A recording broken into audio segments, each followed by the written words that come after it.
वन्दे देवम् उमापति सुरगुरुं वन्दे जगत्कारणं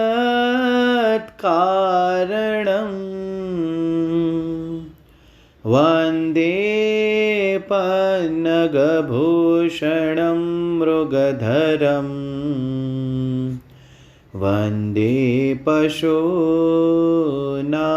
पतिं वन्दे सूर्यशशाङ्कवन्निनयनं वन्दे मुकुन्दप्रियं वन्दे भक्तजनाश्रयं च वरदम् वन्दे शिवं शङ्करं वन्दे शिवं शङ्करम्। ओम श्री पुराण पुरुषोत्तमाय नमः। श्री गणेशाय नमः। श्री शिव महापुराण विद्येश्वर संहिता अग्नि यज्ञ, देव यज्ञ અને બ્રહ્મ યજ્ઞ વગેરેનું વર્ણન, ભગવાન શિવ દ્વારા 7 વારનું નિર્માણ તથા તેમાં દેવ આરાધનાથી વિભિન્ન પ્રકારના ફળની પ્રાપ્તિનું કથન। ઋષિઓએ કહ્યું, હે પ્રભો, અગ્નિ યજ્ઞ, દેવ યજ્ઞ, ગુરુ પૂજા અને બ્રહ્મ તૃપ્તિનું અમારી સમક્ષ ક્રમશઃ વર્ણન કરો। સૂતજી બોલ્યા, હે મહર્ષિઓ, ગૃહસ્થ અગ્નિમાં સાયંકાળે અને પ્રાતઃકાળે જે ચોખા વગેરે દ્રવ્યની આહુતિ આપે છે એને અગ્નિયજ્ઞ કહે છે। જે બ્રહ્મચર્ય આશ્રમમાં સ્થિત છે એ બ્રહ્મચારીઓ માટે સમિધાનું આધાન જ અગ્નિયજ્ઞ છે। તે સમિધાનું જ અગ્નિમાં હવન રૂપે આહુતિ આપી દે। હે બ્રાહ્મણ, બ્રહ્મચર્ય આશ્રમમાં નિવાસ કરનારા દ્વિજોનો જ્યાં સુધી વિવાહ ન થઈ જાય અને એ ઔપસન આજ્ઞિની પ્રતિષ્ઠા ન કરી લે ત્યાં સુધી એમને માટે અગ્નિમાં સમિધાની આહુતિ, વ્રત વગેરેનું પાલન તથા વિશેષ યજન વગેરે જ કર્તવ્ય છે। આ જ એમને માટે અગ્નિયજ્ઞ છે।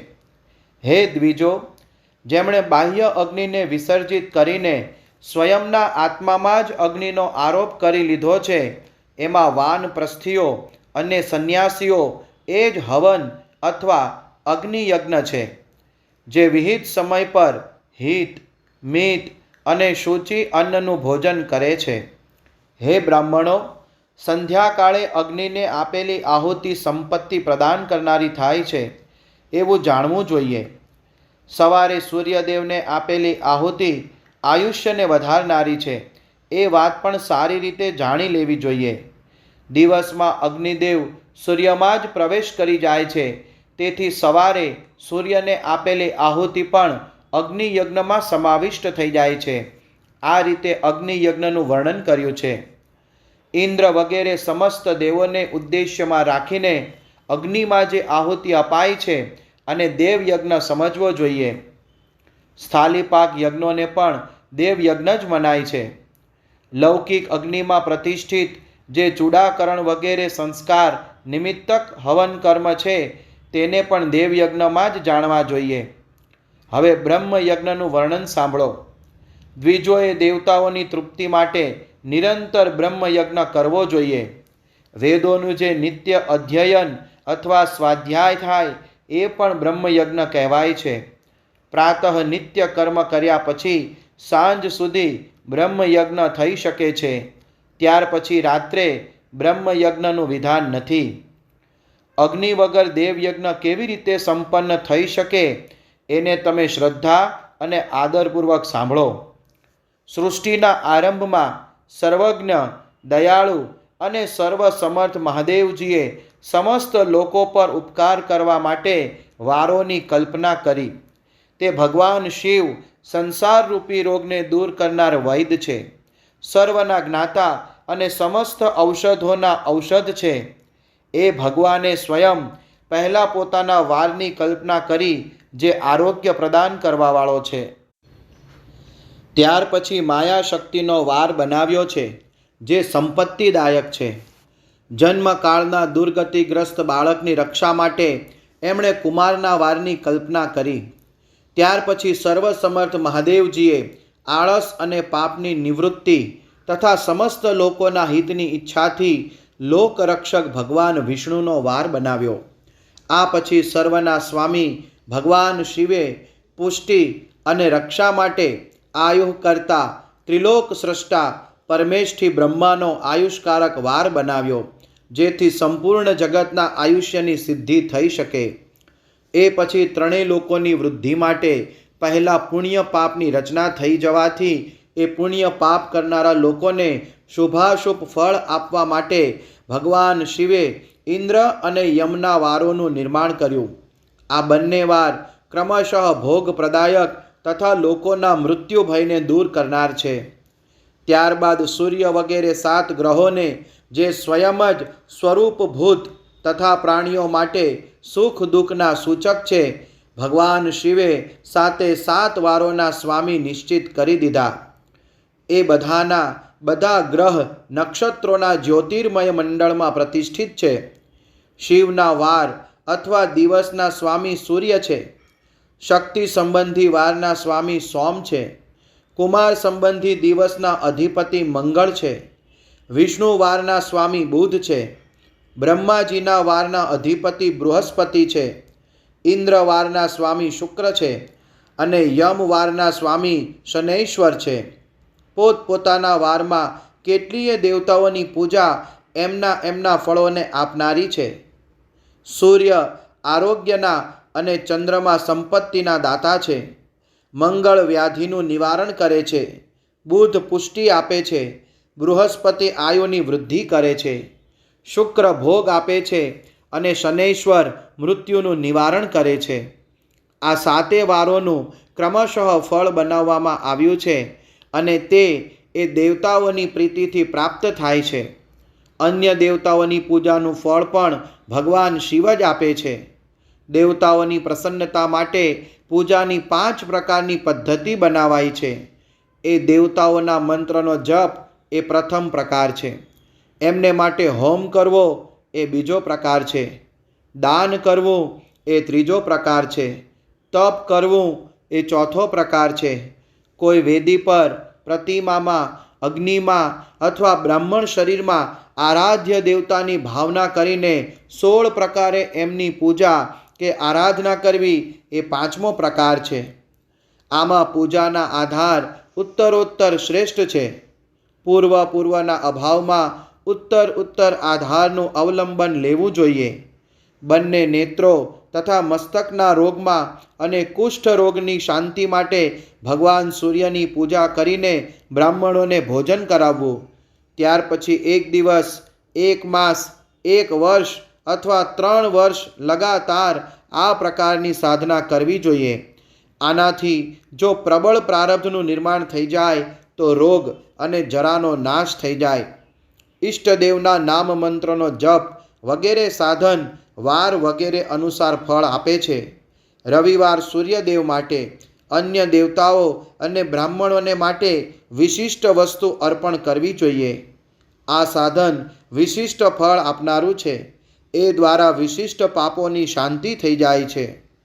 સોમવારે વિદ્વાન પુરુષ સંપત્તિ પ્રાપ્તિ માટે લક્ષ્મી વગેરેની પૂજા કરે છે તથા સપત્નીક બ્રાહ્મણોને ઘૃત પક્વ અન્નનું ભોજન કરાવે છે.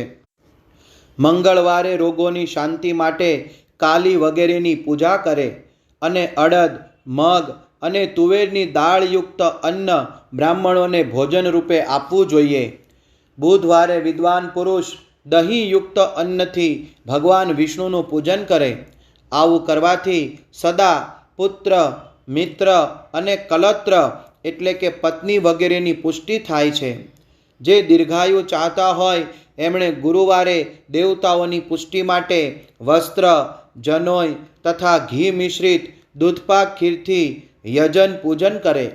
ભોગોની પ્રાપ્તિ માટે શુક્રવારે એકાગ્રચિત્ત થઈને દેવતાઓનું પૂજન કરે અને બ્રાહ્મણોની તૃપ્તિ માટે 6 રસયુક્ત અન્ન આપે. આ પ્રકારે સ્ત્રીઓની પ્રસન્નતા માટે સુંદર વસ્ત્ર આદિનું વિધાનકો શનૈશ્વર અપમૃત્યુનું નિવારણ કરનારા છે. એ દિવસે બુદ્ધિમાન પુરુષ રુદ્ર વગેરેની પૂજા કરે. તલના હોમથી દાનથી દેવતાઓને સંતુષ્ટ કરીને બ્રાહ્મણોને તલ મિશ્રિત અન્નનું ભોજન કરાવવું જોઈએ. જે આ રીતે દેવતાઓનું પૂજન કરશે તે આરોગ્યને ઉપલબ્ધ થઈ જશે. દેવતાઓનું નિત્ય પૂજન, વિશેષ પૂજન, સ્નાન, દાન, જપ, હોમ અને બ્રાહ્મણ તર્પણ વગેરેમાં રવિ વગેરે વારમાં વિશેષ તિથિ અને નક્ષત્રનો યોગ પ્રાપ્ત થાય તો વિભિન્ન દેવતાઓના પૂજનમાં સર્વજ્ઞ જગદીશ્વર ભગવાન શિવ જ એ દેવતાઓના રૂપમાં પૂજિત થાય છે અને બધા માટે આરોગ્ય આદિ ફળ પ્રદાન કરે છે. દેશ, કાળ, પાત્ર, દ્રવ્ય, શ્રદ્ધા અને લોકને અનુસાર એના તારતમ્ય ક્રમનું ધ્યાન રાખીને મહાદેવજીની આરાધના કરનાર લોકો આરોગ્ય આદિ ફળ મેળવે છે. શુભ માંગલિક કર્મના આરંભે અને અશુભ અંત્યેષ્ટિક વગેરે કર્મના અંતે જન્મ નક્ષત્ર આવે ત્યારે ગૃહસ્થ પુરુષ પોતાના ઘરમાં આરોગ્ય આદિની સમૃદ્ધિ માટે સૂર્ય વગેરે ગ્રહનું પૂજન કરે. આથી જ સિદ્ધ છે કે દેવતાઓનું યજન સંપૂર્ણ ઈચ્છિત વસ્તુઓને આપે છે. બ્રાહ્મણોનું દેવયજન કર્મ વૈદિક મંત્રો સહિત થવું જોઈએ. અહીં બ્રાહ્મણ શબ્દમાં ક્ષત્રિય અને વૈશ્યનો સમાવેશ થઈ જાય છે. શૂદ્ર વગેરે બીજાઓના દેવયજ્ઞ તાંત્રિક વિધિથી થવો જોઈએ. શુભ ફળ ચાહનારો મનુષ્ય 7 દિવસ પોતાની શક્તિ અનુસાર સદા દેવ પૂજન કરે તો સારું કહેવાય. નિર્ધન મનુષ્ય તપસ્યા, વ્રત વગેરે કષ્ટ સહન દ્વારા અને ધનવાને ધન દ્વારા દેવતાઓની આરાધના કરવી જોઈએ. એ વારે વારે શ્રદ્ધાપૂર્વક આ રીતે ધર્મનું અનુષ્ઠાન કરે છે અને વારંવાર પુણ્યલોકમાં વિવિધ પ્રકારના ફળ ભોગવીને ફરીથી આ પૃથ્વી પર જન્મ ધારણ કરે છે. ધનવાન પુરુષ સદા ભોગ સિદ્ધિ માટે માર્ગમાં વૃક્ષારોપણ કરીને લોકો માટે છાયાની વ્યવસ્થા કરે. જળાશય, કૂવો, વાવડી, તળાવ વગેરે બનાવે. વેદ શાસ્ત્રોની પ્રતિષ્ઠા માટે પાઠશાળાનું નિર્માણ કરે અને અન્યોન્ય પ્રકારે પણ ધર્મનો સંગ્રહ કરતો રહે. ધનવાને આ સર્વ કાર્ય કરતા જ રહેવું જોઈએ. સમયાનુસાર પુણ્ય કર્મોના પરિપાકથી અંતઃકરણ શુદ્ધ થતાં જ્ઞાનની સિદ્ધિ થઈ જાય છે. હે દ્વિજો, જે આ અધ્યાયનું શ્રવણ કરે છે, વાંચે છે અથવા શ્રવણ કરાવવાની વ્યવસ્થા કરે છે એને દેવયજ્ઞનું ફળ પ્રાપ્ત થાય છે. અધ્યાય 14 સંપૂર્ણ. દેશ, કાળ, પાત્ર અને દાન અંગે વિચાર. ઋષિઓએ કહ્યું, સમસ્ત પદાર્થોના જ્ઞાતાઓમાં શ્રેષ્ઠ હે સૂતજી, હવે આપ ક્રમશઃ દેશ, કાળ વગેરેનું વર્ણન કરો. સૂતજી બોલ્યા, હે મહર્ષિઓ, દેવયજ્ઞ વગેરે કર્મોમાં પોતાનું ગૃહ સમાન ફળ દેનારું છે. એટલે કે પોતાના ઘરમાં જ કરેલ દેવયજ્ઞ વગેરે શાસ્ત્રોક્ત ફળ સમ માત્રામાં આપનાર બને છે. એમાંથી 10 ગણું ફળ ગોશાળા, એથી પણ 10 ગણું જળાશયનો તટ મહત્વનો છે અને એથી પણ 10 ગણું જ્યાં બેલ, તુલસી અને પીપળાનું વૃક્ષ મૂળ નિકટ હોય તે મહત્વનું છે. દેવાલય તેથી 10 ગણું છે. તીર્થભૂમિ દેવાલય કરતાં પણ 10 ગણું ફળ આપે છે. નદીનો કિનારો તીર્થભૂમિ કરતાં પણ વધારે છે. તીર્થ નદીનો તટ તેથી પણ 10 ગણો વધારે છે. સપ્તગંગા નામનું નદીઓનું તીર્થ તેથી પણ વધારે છે. સપ્તગંગા એટલે ગંગા, ગોદાવરી, કાવેરી, તામ્રવર્ણી, સિંધુ, સરયુ અને નર્મદાને કહેવાય છે. સમુદ્રનો તટ એથી પણ મહત્વનો છે અને પર્વતના શિખરનો પ્રદેશ તો એના કરતાં 10 ગણું ફળ આપે છે. પરંતુ સૌથી અધિક મહત્વનું સ્થાન તો એ મનાય છે કે જ્યાં મન તલ્લીન બની જાય. અહીં સુધી દેશનું, સ્થળનું વર્ણન થયું. હવે કાળનું તારતમ્ય સાંભળો. સત્યયુગમાં યજ્ઞ, દાન વગેરે કર્મ પૂર્ણ ફળ પ્રદાયક છે એવું જાણવું જોઈએ. ત્રેતાયુગમાં 3/4 ફળ મળે છે, દ્વાપરમાં એનાથી પણ અડધું ફળ મળે છે, કળિયુગમાં 1/4 જ ફળની પ્રાપ્તિ સમજવી જોઈએ અને અડધો કળિયુગ વીતી જાય ત્યાર પછી તે 1/4નો પણ 1/4 થઈ જાય છે. શુદ્ધ અંતઃકરણવાળા પુરુષને શુદ્ધ અને પવિત્ર દિવસ સમાન ફળ પ્રદાન કરનાર બને છે.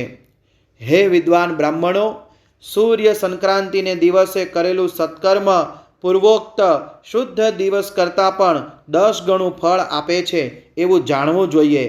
એના કરતાં પણ 10 ગણું ફળ વિષુવ નામક યોગમાં કરેલા કર્મોનું છે. જે દિવસથી દક્ષિણાયન શરૂ થાય એટલે કે કર્ક સંક્રાંતિમાં કરેલું કર્મ વિષુવ યોગથી પણ 10 ગણું ફળ આપે છે. મકર સંક્રાંતિ એથી પણ 10 ગણું અને ચંદ્ર ગ્રહણમાં કરેલું કર્મ એથી પણ 10 ગણું ફળ આપે છે. સૂર્યગ્રહણનો સમય ઉત્તમ સર્વોત્તમ છે. સૂર્યગ્રહણમાં કરેલું સત્કર્મ ચંદ્રગ્રહણથી પણ અધિક અને પૂર્ણ માત્રામાં હોય છે. આ વાતને વિજ્ઞ પુરુષો જાણે છે. જગતરૂપી સૂર્યનો રાહુરૂપી વિષથી સંયોગ થાય છે, એટલા માટે સૂર્યગ્રહણનો સમય રોગ પ્રદાન કરનારો છે. તેથી એ વિષ ઝેરની શાંતિ માટે તે સમયે સ્નાન, દાન અને જપ કરો. તે સમય ઝેરની શાંતિ માટે ઉપયોગી હોવાને કારણે પુણ્યપ્રદ મનાયો છે. જન્મ નક્ષત્રને દિવસે તથા વ્રતની પૂર્તિનો દિવસ સૂર્યગ્રહણ જેવો જ સમજવો, પરંતુ મહાપુરુષોના સંગનો સમય, સત્સંગનો સમય તો કરોડો સૂર્યગ્રહણ સમાન પાવન છે તેવું જ્ઞાનીજનો જાણે છે, માને છે. તપોનિષ્ઠ યોની અને જ્ઞાનનિષ્ઠ યતિ એ બંને પૂજાને પાત્ર છે, કેમ કે પાપના નાશમાં તેઓ કારણરૂપ છે. જેમણે 24 લાખ ગાયત્રીનો જપ કરી લીધો હોય એ બ્રાહ્મણ પણ પૂજા માટે ઉત્તમ પાત્ર છે. તે સંપૂર્ણ ફળ અને ભોગ પ્રદાન કરવામાં સમર્થ છે.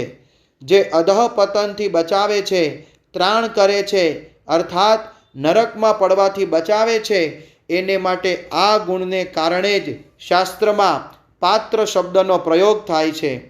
એ દાતાનું પાતકથી ત્રાણ કરવાને કારણે પાત્ર કહેવાય છે. ગાયત્રી પોતાના ગાયકનું પતનથી ત્રાણ કરે છે એટલે તે ગાયત્રી કહેવાય છે.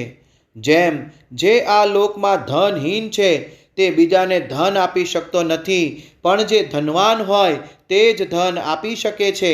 એવી જ રીતે જે સ્વયં શુદ્ધ અને પવિત્ર આત્મા છે તે જ બીજા મનુષ્યોનો ત્રાણ કે ઉદ્ધાર કરી શકે છે. જે ગાયત્રીનો જપ કરીને શુદ્ધ થઈ ગયો છે તે જ શુદ્ધ બ્રાહ્મણ કહેવાય છે.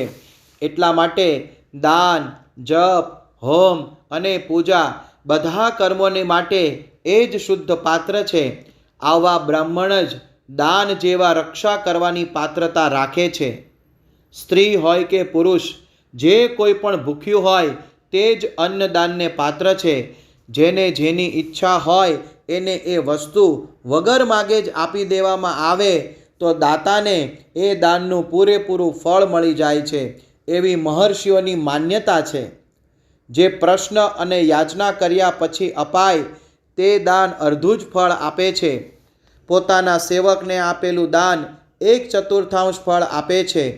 હે વિપ્રવરો, જે જાતિ માત્રથી બ્રાહ્મણ છે અને દીનતાપૂર્ણ વૃત્તિથી જીવન પસાર કરે છે, એને આપેલું ધનનું દાન દાતાને આ ભૂતલ પર 10 વર્ષ સુધી ભોગ પ્રદાન કરનારું છે. એ જ દાન જો વેદવેત્તા બ્રાહ્મણને અપાય તો તે સ્વર્ગલોકમાં દેવતાઓના વર્ષોથી 10 વર્ષ સુધી દિવ્ય ભોગ આપનાર હોય છે. શીલ અને ઉક્ષ વૃત્તિથી લાવેલું અને ગુરુ દક્ષિણામાં પ્રાપ્ત થયેલું અન્ન ધન શુદ્ધ દ્રવ્ય કહેવાય છે. એ દાનના દાતાને પૂર્ણ ફળ આપનાર કહેવાયો છે. ક્ષત્રિયોનું શૌર્યથી પ્રાપ્ત કરેલું અને વૈશ્યોનું વ્યાપારમાંથી આવેલું અને શૂદ્રોનું સેવાવૃત્તિથી પ્રાપ્ત કરેલું ધન પણ ઉત્તમ દ્રવ્ય કહેવાય છે. ધર્મની ઈચ્છા રાખનારી સ્ત્રીઓને જે ધન પિતા અને પતિ પાસેથી મળ્યું હોય એમને માટે એ ઉત્તમ દ્રવ્ય છે. ગાય વગેરે 12 વસ્તુઓનું ચૈત્ર વગેરે 12 માસમાં ક્રમશઃ દાન કરવું જોઈએ.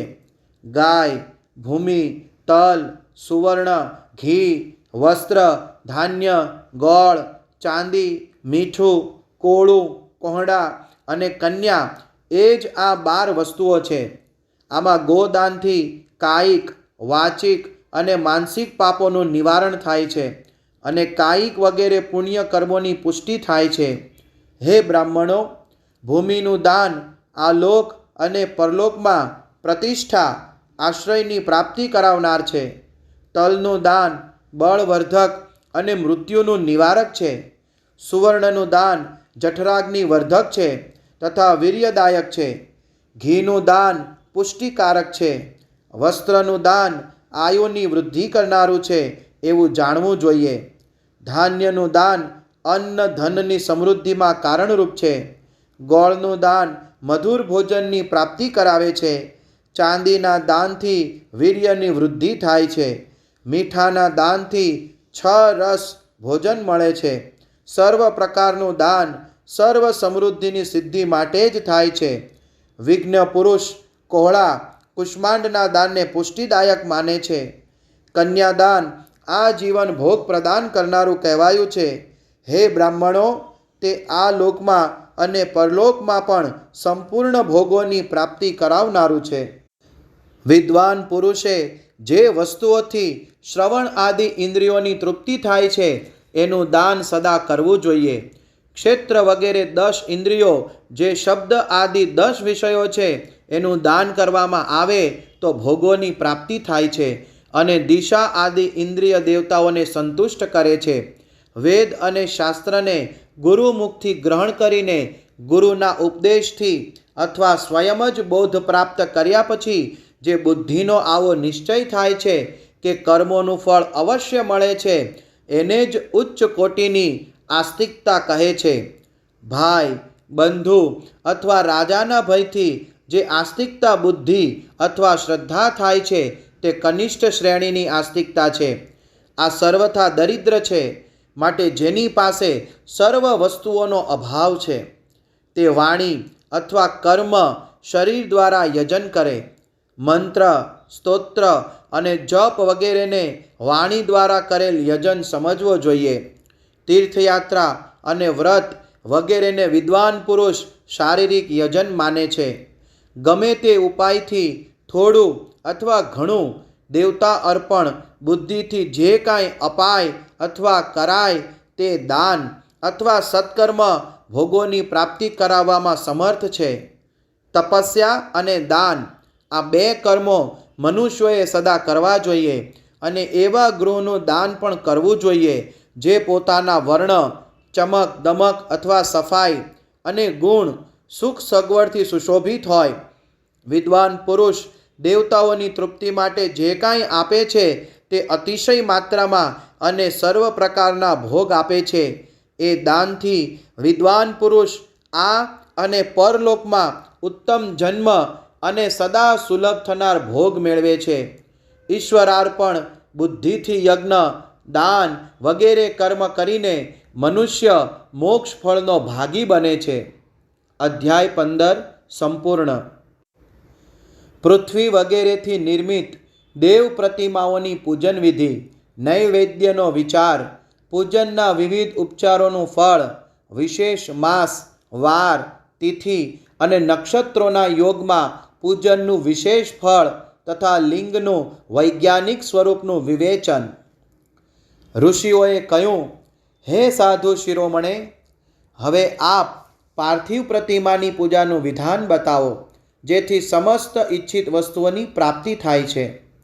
સૂતજી બોલ્યા, હે મહર્ષિઓ, તમે લોકોએ બહુ ઉત્તમ વાત પૂછી છે. પાર્થિવ પ્રતિમાનું પૂજન સદા સંપૂર્ણ મનોરથોને આપનારું છે અને દુઃખનું તત્કાળ નિવારક છે. હું એનું વર્ણન કરું છું, તે ધ્યાનપૂર્વક સાંભળો. પૃથ્વી વગેરેથી બનેલી દેવ પ્રતિમાઓની પૂજા આ ભૂતલ પર ઈચ્છિત વસ્તુનું પ્રદાન કરનાર માની ગઈ છે. ચોક્કસ જ આમાં પુરુષોનો અને સ્ત્રીઓનો પણ અધિકાર છે. નદી, તળાવ અથવા કૂવામાં પેસીને પાણીની અંદરથી માટી લઈ આવવી, પછી ગંધ ચૂર્ણ દ્વારા એનું સંશોધન કરવું અને શુદ્ધ મંડપમાં રાખીને તેને ઝીણું દળવું અને પછી ચાળી લેવું. ત્યાર પછી હાથથી પ્રતિમા બનાવવી અને દૂધથી એનો સુંદર સંસ્કાર કરવો. એ પ્રતિમામાં અંગ પ્રત્યંગ સરસ રીતે પ્રગટ થયેલા હોવા જોઈએ. તે સર્વ પ્રકારના અસ્ત્ર શસ્ત્રથી સંપન્ન હોવી જોઈએ. ત્યાર પછી પદ્માસન પર સ્થાપિત કરીને આદરપૂર્વક તેનું પૂજન કરો. ગણેશ, સૂર્ય, વિષ્ણુ, દુર્ગા અને શિવની પ્રતિમાનું, શિવનું અને શિવલિંગનું દ્વિજે સદા પૂજન કરવું જોઈએ. 16 પ્રકારની પૂજા જનિત ફળની સિદ્ધિ માટે 16 ઉપચારો દ્વારા પૂજન કરવું જોઈએ. પુષ્પથી પ્રોક્ષણ અને મંત્રપાઠપૂર્વક અભિષેક કરવો જોઈએ. અઘહનીના ચોખા, નમાર ચોખા, માગસરના ચોખા, છડિયા વગરના ચોખાથી નૈવેદ્ય તૈયાર કરો. બધું નૈવેદ્ય એક કુડવ લગભગ પાશેર હોવું જોઈએ. ઘરમાં પાર્થિવ પૂજન માટે એક કુડવ અને બહાર કોઈ મનુષ્ય દ્વારા સ્થાપિત શિવલિંગની પૂજા માટે એક પ્રસ્થ શેર જેટલું નૈવેદ્ય તૈયાર કરવું આવશ્યક છે એવું જાણવું જોઈએ. દેવતાઓ દ્વારા સ્થાપિત શિવલિંગ માટે 3 શેર નૈવેદ્ય અર્પિત કરવું ઉચિત છે અને સ્વયં પ્રગટ થયેલા સ્વયંભૂ લિંગ માટે 5 શેર. આવું કરવાથી પૂર્ણ ફળની પ્રાપ્તિ સમજવી જોઈએ. આ રીતે 1000 વાર પૂજા કરવાથી દ્વિજ સત્યલોકની પ્રાપ્તિ કરી લે છે. 12 આંગળ પહોળું, એનાથી બમણું અને 1 આંગળ વધારે એટલે કે 25 આંગળ લાંબુ અને 15 આંગળ પહોળું જે લોખંડનું અથવા લાકડાનું બનાવેલું પાત્ર હોય છે તેને વિદ્વાનો શિવ કહે છે. એનો 8મો ભાગ પ્રસ્થ કહેવાય છે જે 4 કુડવની બરાબર છે. મનુષ્ય દ્વારા સ્થાપિત શિવલિંગ માટે 10 પ્રસ્થ, ઋષિઓ દ્વારા સ્થાપિત શિવલિંગ માટે 100 પ્રસ્થ અને સ્વયંભૂ શિવલિંગ માટે 1000 પ્રસ્થ નૈવેદ્યનું નિવેદન કરવું જોઈએ અને જળ, તેલ વગેરે અને ગંધ દ્રવ્યોની પણ યથાયોગ્ય માત્રા રાખવી જોઈએ. તો એ શિવલિંગોની મહાપૂજા બતાવાય છે. દેવતાનો અભિષેક કરવાથી આત્મશુદ્ધિ થાય છે. ગંધથી પુણ્યની પ્રાપ્તિ થાય છે. નૈવેદ્ય ધરવાથી આયુષ્ય વધે છે અને તૃપ્તિ થાય છે. ધૂપ કરવાથી ધનની પ્રાપ્તિ થાય છે. દીપક પ્રગટાવવાથી જ્ઞાનનો ઉદય થાય છે અને તાંબુલ અર્પણ કરવાથી ભોગની ઉપલબ્ધિ થાય છે. એટલા માટે સ્નાન વગેરે 6 ઉપચારોને યત્નપૂર્વક અર્પિત કરવા જોઈએ. નમસ્કાર અને જપ એ બંને સંપૂર્ણ ઈચ્છિત ફળ દેવાવાળા છે.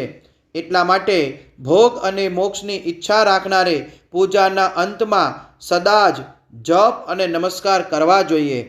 માણસે સદા પહેલાં મનથી પૂજા કરીને તે પછી તે ઉપચારોથી પૂજા કરવી જોઈએ. દેવતાઓની પૂજાથી તે દેવતાઓના લોકોની પ્રાપ્તિ થાય છે તથા તેમના બીજા અવાંતર લોકમાં પણ યથેષ્ટ ભોગની વસ્તુઓ પ્રાપ્ત થાય છે. હવે હું દેવ પૂજાથી પ્રાપ્ત થનાર વિશેષ ફળનું વર્ણન કરું છું. હે દ્વિજો, તમે લોકો શ્રદ્ધાપૂર્વક સાંભળો. વિઘ્નરાજ ગણેશની પૂજાથી ભૂલોકમાં ઉત્તમ ઈચ્છિત વસ્તુની પ્રાપ્તિ થાય છે. શુક્રવારે શ્રાવણ અને ભાદરવામાં શુક્લ પક્ષની ચતુર્થીએ અને પોષ માસમાં શતભીષા નક્ષત્ર આવે ત્યારે વિધિપૂર્વક ગણેશજીની પૂજા કરવી જોઈએ. 100 અથવા 1000 દિવસમાં 100 અથવા 1000 વાર પૂજા કરો. દેવતા અને અગ્નિમાં શ્રદ્ધા રાખીને કરેલું એમનું નિત્ય પૂજન મનુષ્યને પુત્ર અને ઈચ્છિત વસ્તુનું પ્રદાન કરે છે. તે સમસ્ત પાપોનું શમન કરે છે અને ભિન્ન ભિન્ન દુષ્કર્મોનો વિનાશ કરે છે. વિભિન્ન વારોમાં કેટલી શિવ આદિની પૂજા આત્મશુદ્ધિ પ્રદાન કરનારી સમજવી જોઈએ. વાર અથવા દિવસ, તિથિ, નક્ષત્ર અને યોગને આધાર છે. સમસ્ત કામનાઓને આપનાર છે. એમાં વૃદ્ધિ અને ક્ષય થતા નથી. તેથી એને પૂર્ણ બ્રહ્મ સ્વરૂપ માનવું જોઈએ. સૂર્યોદયથી લઈને બીજા સૂર્યોદય થતા સુધી વારની સ્થિતિ મનાય છે, જે બ્રાહ્મણ આદિ સર્વ વર્ણોના કર્મનો આધાર છે. વિહિત તિથિના પૂર્વ ભાગમાં કરેલી દેવ પૂજા પૂર્ણ ભોગ પ્રદાયક હોય છે. જો મધ્યાહન પછી તિથિનો આરંભ થતો હોય તો રાત્રિયુક્ત તિથિનો પૂર્વ ભાગ પિતરોના શ્રાદ્ધ વગેરે કર્મ માટે ઉત્તમ મનાયો છે. આવી તિથિનો પર ભાગ પછીનો ભાગ જ દિવસથી યુક્ત હોય છે, તેથી એ જ દેવકર્મ માટે પ્રશસ્ત મનાયો છે. જો મધ્યાહન કાળ સુધી તિથિ પહોંચતી હોય તો ઉદય વ્યાપીની તિથિને જે દેવ કાર્યમાં ગ્રહણ કરવી જોઈએ. આવી જ રીતે શુભ તિથિ અને નક્ષત્ર વગેરે જ દેવ કાર્યમાં ગ્રાહ્ય મનાય છે. વાર વગેરેનો સારી રીતે વિચાર કરીને પૂજા અને જપ કરવા જોઈએ. વેદોમાં પૂજા શબ્દના અર્થની આ પ્રકારે યોજના કરવામાં આવી છે. પૂર્જાયતે અનેન ઇતિ પૂજા. આ પૂજા શબ્દની વ્યુત્પત્તિ છે. પુહનો અર્થ છે ભોગ અને ફળની સિદ્ધિ. એ જે કર્મથી સંપન્ન થાય છે એનું નામ પૂજા છે. મનોવાંછિત વસ્તુ તથા જ્ઞાન એ જ ઈચ્છિત વસ્તુઓ છે. સકામ ભાવવાળાઓને ઈચ્છિત ભોગ જ અપેક્ષિત છે અને નિષ્કામ ભાવવાળાના અર્થ પારમાર્થિક જ્ઞાન. આ બંને પૂજા શબ્દના અર્થ છે. એની યોજના કરવાથી જ પૂજા શબ્દની સાર્થકતા છે. આ રીતે લોક અને વેદમાં પૂજા શબ્દનો અર્થ વિખ્યાત છે. નિત્ય અને નૈમિત્તિક કર્મ કાલાંતરમાં ફળ આપે છે, પરંતુ કામ્ય કર્મનું જો યોગ્ય રીતે અનુષ્ઠાન થયું હોય તો તે તત્કાળ ફલદ થાય છે. દરરોજ એક પક્ષ, એક માસ અને એક વર્ષ લગાતાર પૂજન કરવાથી તે કર્મની ફળ પ્રાપ્તિ થાય છે અને એથી એવા જ પાપોનો ક્રમશઃ ક્ષય થાય છે. પ્રત્યેક માસની કૃષ્ણ પક્ષની ચોથે કરેલી મહાગણપતિની પૂજા એક પક્ષના પાપોની નાશક છે અને એક પક્ષ સુધી ઉત્તમ ભોગરૂપી ફળનું પ્રદાન કરે છે. ચૈત્ર માસમાં ચતુર્થીને દિવસે કરેલી પૂજા એક માસ માટે કરેલા પૂજનનું ફળ દેનારી છે અને જ્યારે સૂર્ય સિંહ રાશિ પર સ્થિત હોય એ સમયે ભાદ્રપદ માસની ચતુર્થીને દિવસે કરેલી ગણેશ પૂજા એક વર્ષ સુધી મનોવાંછિત ભોગનું પ્રદાન કરે છે એવું જાણવું જોઈએ. શ્રાવણ માસના રવિવારે હસ્ત નક્ષત્રયુક્ત સપ્તમી તિથિ તથા માઘ શુક્લા સપ્તમીને દિવસે ભગવાન સૂર્યનું પૂજન કરવું જોઈએ. જેઠ અને ભાદરવા માસના બુધવારે શ્રવણ નક્ષત્રયુક્ત બારસે તથા કેવળ બારસે પણ કરેલું ભગવાન વિષ્ણુનું પૂજન ઈચ્છિત સંપત્તિને આપનારું મનાયું છે. શ્રાવણ માસમાં કરેલી શ્રીહરિ પૂજા અભિષ્ટ મનોરથ અને આરોગ્ય પ્રદાન કરનારી છે. અંગો અને ઉપકરણો સહિત પૂર્વોક્ત ગાય વગેરે 12 વસ્તુઓનું દાન કરવાથી જે ફળની પ્રાપ્તિ થાય છે એને જ દ્વાદશી તિથિમાં આરાધના દ્વારા શ્રી વિષ્ણુની તૃપ્તિ કરીને મનુષ્ય પ્રાપ્ત કરી લે છે. જે દ્વાદશી તિથિને ભગવાન વિષ્ણુના 12 નામ દ્વારા 12 બ્રાહ્મણોનું ષોડશોપચાર પૂજન કરે છે તે એમની પ્રસન્નતા પ્રાપ્ત કરી લે છે. આ રીતે સંપૂર્ણ દેવતાઓથી વિભિન્ન 12 નામો દ્વારા કરેલું 12 બ્રાહ્મણોનું પૂજન તે દેવોને પ્રસન્ન કરનારું બને છે. કર્ક સંક્રાંતિથી યુક્ત શ્રાવણ માસમાં 9મી તિથિએ મૃગશિરા નક્ષત્રના યોગમાં અંબિકાનું પૂજન કરો. તે સંપૂર્ણ મનોવાંછિત ભોગ અને ફળ આપશે. ઐશ્વર્યની ઈચ્છા રાખનારે એ દિવસે અવશ્ય એમની પૂજા કરવી જોઈએ. આસો માસની શુક્લ પક્ષની 9મી તિથિ સંપૂર્ણ ઈચ્છિત ફળ આપનારી છે. એ જ માસની વદ ચૌદશે જો રવિવાર હોય તો એ દિવસનું મહત્ત્વ વધી જાય છે. એની સાથે સાથે જો આર્દ્રા અને મહાર્દ્રા સૂર્ય સંક્રાંતિથી યુક્ત આર્દ્રાનો યોગ હોય તો ઉક્ત અવસરે કરેલી શિવ પૂજાનું વિશેષ મહત્ત્વ મનાયું છે. માઘ માસની કૃષ્ણ પક્ષની ચતુર્દશીને દિવસે કરેલી શિવજીની પૂજા સંપૂર્ણ અભિષ્ટ ફળને આપનારી છે. તે મનુષ્યોના આયુષ્યને વધારે છે, મૃત્યુના કષ્ટને દૂર કરે છે અને સમસ્ત સિદ્ધિઓની પ્રાપ્તિ કરાવે છે. જેઠ માસમાં ચતુર્દશીને દિવસે જો મહાર્દ્રાનો યોગ હોય અથવા માક્ષર માસમાં કોઈ પણ તિથિએ આર્દ્રા નક્ષત્ર હોય તો એ અવસર પર વિભિન્ન વસ્તુઓથી બનેલી મૂર્તિના રૂપમાં શિવની 16 ઉપચારથી પૂજા કરે તેવા પુણ્યાત્માના ચરણોના દર્શન કરવા જોઈએ. ભગવાન શિવની પૂજા મનુષ્યને ભોગ અને મોક્ષ પ્રદાન કરનારી છે. કારતક માસમાં તો પ્રત્યેક વાર અને તિથિએ મહાદેવજીની પૂજાનું વિશેષ મહત્વ છે. કારતક માસ આવે ત્યારે વિદ્વાન પુરુષ દાન, તપ, હોમ, જપ અને નિયમો વગેરે દ્વારા સમસ્ત દેવતાઓનું ષોડશોપચારથી પૂજન કરે છે. એ પૂજનમાં દેવ પ્રતિમા, બ્રાહ્મણ તથા મંત્રોનો ઉપયોગ આવશ્યક છે. બ્રાહ્મણોને ભોજન કરાવવાથી પણ તે પૂજન કર્મ સંપન્ન થઈ જાય છે. પૂજકે કામનાઓનો ત્યાગ કરીને પીડા રહિત શાંત થઈને દેવ આરાધનમાં તત્પર રહેવું જોઈએ. કારતક માસમાં દેવતાઓનું યજન પૂજન સમસ્ત ભોગોનું પ્રદાન કરે છે. વ્યાધિઓને દૂર કરે છે. ભૂત અને ગ્રહોના વિનાશ કરે છે. કારતક માસમાં રવિવારે ભગવાન સૂર્યની પૂજા કરવાથી અને તેલ અને સુતરાઉ વસ્ત્ર આપવાથી મનુષ્યોના કોઢ વગેરે રોગોનો નાશ થાય છે. હરડે, કાળા મરી, વસ્ત્ર અને ખીરા, કાકડી જેવું ફળ વગેરેનું દાન અને બ્રાહ્મણોની પ્રતિષ્ઠા કરવાથી ક્ષય રોગનો નાશ થાય છે. દીવો અને સરસવના દાનથી મિરગી, તાણ આવવીનો રોગ મટી જાય છે. કૃતિકા નક્ષત્રથી યુક્ત સોમવારે કરેલું શિવજીનું પૂજન મનુષ્યોના મહાન દારિદ્ર્યને મટાડે છે અને સંપૂર્ણ સંપત્તિદાયક બને છે. સંપૂર્ણ ઘર વખરી સાથે ઘરનું દાન કરવાથી ઉપરયુક્ત ફળની પ્રાપ્તિ થાય છે. કૃતિકાયુક્ત મંગળવારે શ્રી સ્કંદનું પૂજન કરવાથી તથા દીપક અને ઘંટનું દાન કરવાથી મનુષ્યોને તરત જ વાક સિદ્ધિ પ્રાપ્ત થઈ જાય છે. એના મુખમાંથી નીકળેલી દરેક વાત સત્ય બની જાય છે. કૃતિકાયુક્ત બુધવારે કરેલું શ્રી વિષ્ણુ યજન તથા દહીં ભાતનું દાન ઉત્તર સંતતિદાયક છે. કૃતિકાયુક્ત ગુરુવારે ધનથી બ્રહ્માજીનું પૂજન તથા મધ, સોનું અને ઘીનું દાન કરવાથી ભોગ વૈભવની વૃદ્ધિ થાય છે. કૃતિકાયુક્ત શુક્રવારે ગજાનન ગણેશજીની પૂજા કરવાથી તથા ગંધ, પુષ્પ અને અન્નનું દાન કરવાથી ભોગ્ય પદાર્થોની વૃદ્ધિ થાય છે. એ દિવસે સોનું, ચાંદી વગેરેનું દાન કરવાથી વંધ્યાને પણ ઉત્તમ પુત્રની પ્રાપ્તિ થાય છે.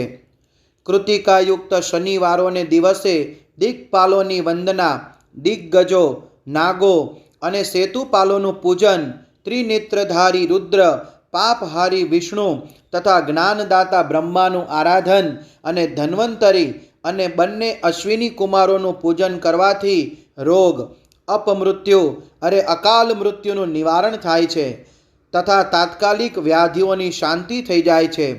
મીઠું, લોખંડ, તેલ અને અડદ વગેરેનું ત્રિકટુ, સૂંઠ, પીપર, ગોળમરી, ફળ, ગંધ અને જળ વગેરે તથા ઘી આદિ પ્રવાહી પદાર્થોનું અને સુવર્ણ, મોતી વગેરે કઠણ વસ્તુઓનું પણ દાન દેવાથી સ્વર્ગલોકની પ્રાપ્તિ થાય છે. આમાંથી મીઠું વગેરેનું પ્રમાણ ઓછામાં ઓછું 1 પ્રસ્થ શેર હોવું જોઈએ અને સુવર્ણ વગેરેનું પ્રમાણ ઓછામાં ઓછું 1 પલ હોવું જોઈએ. ધનની સંક્રાંતિથી યુક્ત પોષ માસમાં ઉષઃકાલમાં શિવ આદિ સમસ્ત દેવતાઓનું પૂજન ક્રમશઃ સમસ્ત સિદ્ધિઓની પ્રાપ્તિ કરાવે છે. આ પૂજનમાં અગહનીના વગર છડેલા માગસરના ચોખા, નમાર ચોખા એ ચોખાથી તૈયાર થયેલ હવિષ્યનું નૈવેદ્ય ઉત્તમ મનાયું છે. પોષ માસમાં વિવિધ પ્રકારના અન્નનું નૈવેદ્ય વિશેષ મહત્વનું છે. માક્ષર માસમાં કેવળ અન્નનું દાન કરનાર મનુષ્યની સંપૂર્ણ ઈચ્છિત વસ્તુઓ ફળ રૂપે મળે છે. માક્ષર માસમાં અન્નદાન કરનારના બધા પાપ નષ્ટ થઈ જાય છે. તે ઈચ્છિત વસ્તુની સિદ્ધિ, આરોગ્ય, ધર્મ, વેદનું સમ્યક જ્ઞાન, ઉત્તમ અનુષ્ઠાનનું ફળ, ઇહલોક અને પરલોકમાં મહાન ભોગ અને અંતમાં સનાતન યોગ, મોક્ષ તથા વેદાંત જ્ઞાનની સિદ્ધિ પ્રાપ્ત કરાવી આપે છે. જેને ભોગોની ઈચ્છા છે તે માણસે માક્ષર માસ આવે ત્યારે ઓછામાં ઓછા 3 દિવસ ઉષઃકાળમાં અવશ્ય દેવતાઓનું પૂજન કરવું જોઈએ. પોષ માસને પૂજન રહિત ન રહેવા દો. ઉષઃકાળથી માંડીને સંગવ કાળ સુધી પોષ માસમાં પૂજનનું વિશેષ મહાત્મ્ય બતાવાયું છે. પોષ માસમાં સંપૂર્ણ માસ સુધી જીતેન્દ્રિય અને નિરાહાર રહીને દ્વિજ પ્રાતઃકાળથી મધ્યાહન સુધી વેદ માતા ગાયત્રીનો જપ કરવો જોઈએ. ત્યાર પછી રાત્રે સૂતી વખત સુધી પંચાક્ષર આદિ મંત્રનો જપ કરવો જોઈએ. આવું કરનાર બ્રાહ્મણ જ્ઞાન પામીને શરીર શાંત થયા પછી મોક્ષ પ્રાપ્ત કરી લે છે. દ્વિજેતર નર નારીઓએ ત્રિકાળ સ્નાન અને પંચાક્ષર મંત્રનો નિરંતર જપ કરવો જોઈએ. એથી વિશુદ્ધ જ્ઞાન પ્રાપ્ત થશે. ઇષ્ટ મંત્રોનો સદા જપ કરવાથી મોટામાં મોટા પાપનો પણ નાશ થઈ જાય છે. આખું ચરાચર જગત બિંદુ નાદ સ્વરૂપ છે. બિંદુ શક્તિ છે અને નાદ શિવ છે. આ રીતે જગત શિવ શક્તિ સ્વરૂપ જ છે. નાદ બિંદુનો અને બિંદુ આ જગતનો આધાર છે. આ બિંદુ અને નાદ શક્તિ અને શિવ સંપૂર્ણ જગતના આધાર રૂપે સ્થિત છે. બિંદુ અને નાદથી યુક્ત સર્વ કાંઈ શિવ સ્વરૂપ છે, કેમ કે એ જ સૌનો આધાર છે. આધારમાં જ આ ધ્યેયનો સમાવેશ અથવા લય થાય છે. આ જ સરળીકરણ છે. આ જ સરળીકરણની સ્થિતિથી સૃષ્ટિકાળમાં જગતનો પ્રાદુર્ભાવ થાય છે, એમાં સંશય નથી. શિવલિંગ બિંદુના સ્વરૂપ છે, તેથી તેને જગતનું કારણ કહ્યું છે. બિંદુ દેવ છે અને નાદ શિવ એ બંનેનું સંયુક્ત રૂપ શિવલિંગ કહેવાય છે. તેથી જન્મના સંકટમાંથી છુટકારો પામવા શિવલિંગની પૂજા કરવી જોઈએ. બિંદુ રૂપા દેવી ઉમા માતા છે અને નાદ સ્વરૂપ ભગવાન શિવ પિતા છે. આ માતા પિતાની પૂજા થવાથી પરમાનંદની પ્રાપ્તિ થાય છે. તેથી પરમાનંદનો લાભ લેવા માટે શિવલિંગનું વિશેષ રૂપે પૂજન કરો. ઉમા દેવી જગતની માતા છે અને ભગવાન શિવ જગતના પિતા છે. જે એમની સેવા કરે છે એવા પુત્ર પર આ બંને માતા પિતાની કૃપા નિત્ય અધિકાધિક વધતી રહે છે. તે પૂજક ઉપર કૃપા કરીને એને પોતાનું આંતરિક ઐશ્વર્ય પ્રદાન કરે છે. તેથી હે મુનીશ્વરો, આંતરિક આનંદની પ્રાપ્તિ માટે શિવલિંગને માતા પિતાનું સ્વરૂપ માનીને એની પૂજા કરવી જોઈએ. ભર્ગ શિવ પુરુષ રૂપ છે અને ભર્ગા શિવા અથવા શક્તિ પ્રકૃતિ કહેવાય છે. અવ્યક્ત આંતરિક ગર્ભને પુરુષ કહે છે અને સુવ્યક્ત આંતરિક અધિષ્ઠાનભૂત ગર્ભને પ્રકૃતિ કહે છે. પુરુષ આદિ ગર્ભ છે. તે પ્રકૃતિરૂપ ગર્ભથી યુક્ત થવાને કારણે ગર્ભવાન છે, કેમ કે તે જ પ્રકૃતિનો જનક છે. પ્રકૃતિમાં જે પુરુષનો સંયોગ થાય છે એ જ પુરુષથી એનો પ્રથમ જન્મ કહેવાય છે. અવ્યક્ત પ્રકૃતિથી મહતત્વ આદિનું ક્રમથી જે જગતનું વ્યક્ત થવું છે એ જ એ પ્રકૃતિનો બીજો જન્મ કહેવાય છે. જીવ પુરુષથી જ વારંવાર જન્મ અને મૃત્યુને પ્રાપ્ત થાય છે. માયા દ્વારા અન્ય રૂપથી પ્રગટ થવું એ જ એનો જન્મ કહેવાય છે. જીવનું શરીર જન્મથી જ જીર્ણ 6 ભાવ વિકારોથી યુક્ત થવા માંડે છે. એટલે જ એને જીવ સંજ્ઞા અપાય છે. જે જન્મ લે છે અને વિવિધ પાશો દ્વારા તણાવમાં બંધનમાં પડે છે તેનું નામ જીવ છે. જન્મ અને બંધન જીવ શબ્દના જ અર્થ છે. તેથી જન્મ મૃત્યુરૂપી બંધનની નિવૃત્તિ માટે જન્મના અધિષ્ઠાનભૂત માતા પિતૃ સ્વરૂપ શિવલિંગનું પૂજન કરવું જોઈએ. ગાયનું દૂધ, ગાયનું દહીં અને ગાયનું ઘી એ ત્રણેયને પૂજન માટે મધ અને સાકર સાથે જ જુદા જુદા પણ રાખે અને સર્વને એક કરીને સમ્મિલિત રૂપે પંચામૃત પણ તૈયાર કરી લેવું. એ દ્વારા શિવલિંગનો અભિષેક અને સ્નાન કરાવવું. પછી ગાયના દૂધ અને અન્નના મેળથી નૈવેદ્ય તૈયાર કરીને પ્રણવ મંત્રના ઉચ્ચારણપૂર્વક એને શિવજીને અર્પિત કરી દેવું. સંપૂર્ણ પ્રણવને ધ્વનિલિંગ કહે છે. સ્વયંભૂ લિંગ નાદ સ્વરૂપ હોવાને કારણે નાદલિંગ કહેવાય છે. યંત્ર અથવા અર્ધબિંદુ સ્વરૂપ હોવાને કારણે બિંદુલિંગના રૂપે પણ વિખ્યાત છે. એમાં અચલ રૂપે પ્રતિષ્ઠિત જે શિવલિંગ છે તે મકાર સ્વરૂપ છે, તેથી મકાર લિંગ કહેવાય છે. જો શોભાયાત્રા કે સવારી કાઢવાની હોય તો જે ચરલિંગ તે જ સવારીમાં કામ આપે. એ ચરલિંગ ઉકાર સ્વરૂપ હોવાને કારણે ઉકારલિંગ કહેવાય છે. અને પૂજાની દીક્ષા આપનાર જે ગુરુ કે આચાર્ય છે એમનો વિગ્રહ અકાર પ્રતીક હોવાને કારણે અકારલિંગ મનાય છે. આ રીતે અકાર, ઉકાર અને મકાર, બિંદુ, નાદ અને ધ્વનિના રૂપમાં 6 ભેદ છે. આ 6 લિંગોની નિત્ય પૂજા કરવાથી સાધક જીવનયુક્ત થઈ જાય છે, એમાં સંશય નથી.